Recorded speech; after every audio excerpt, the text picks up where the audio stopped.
Baik, Assalamualaikum warahmatullahi wabarakatuh.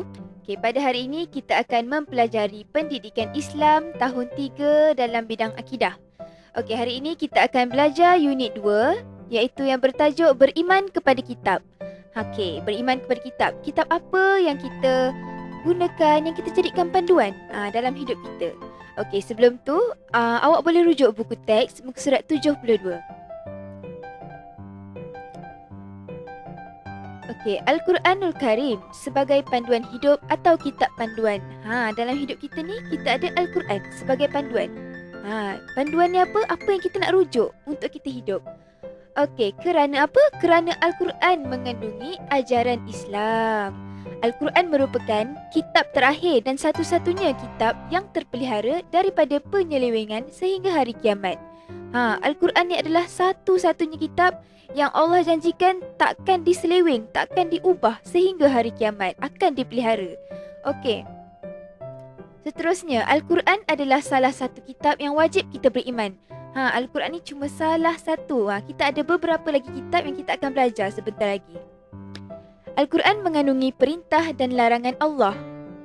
Kita mesti beriman dengan kitab-kitab yang telah diturunkan Allah kepada para nabi dan rasul dengan meyakini kebenaran isi kandungannya.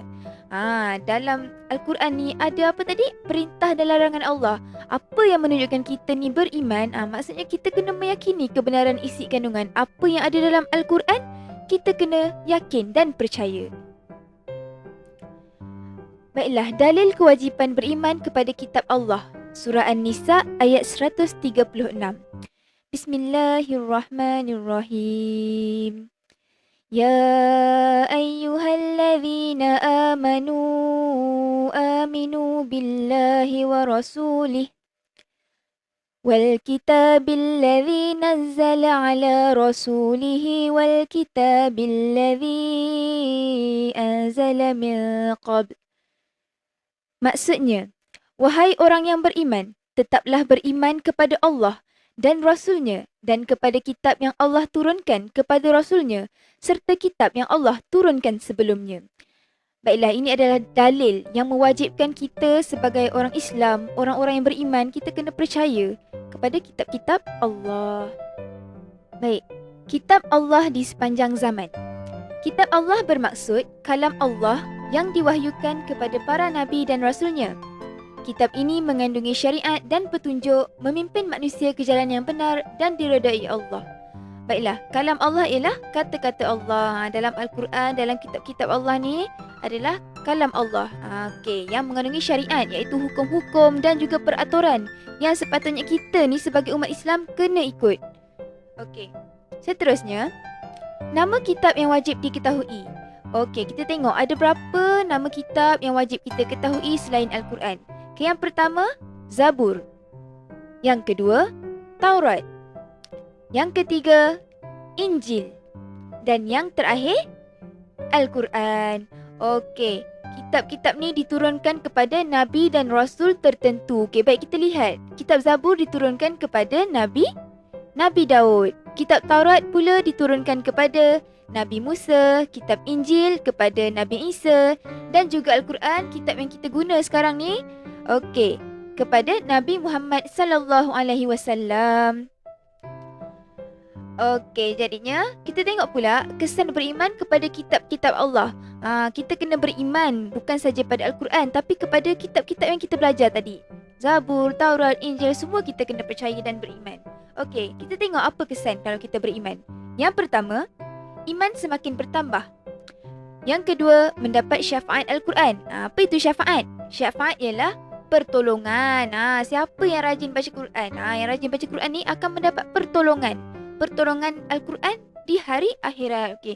Ada hadis ni mengatakan, bacalah Al-Quran kerana sesungguhnya pada hari kiamat Al-Quran akan datang memberi syafaat kepada pembacanya. Jadinya kita kena rajin baca Al-Quran dan juga kita kena beriman kepadanya. Seterusnya yang ketiga, hidup menjadi tenang dan teratur. Yang keempat, masyarakat sejahtera. Dan yang terakhir, dikasihi oleh Allah Ta'ala. Okey. Apa tindakan anda untuk membuktikan keimanan kepada kitab Allah?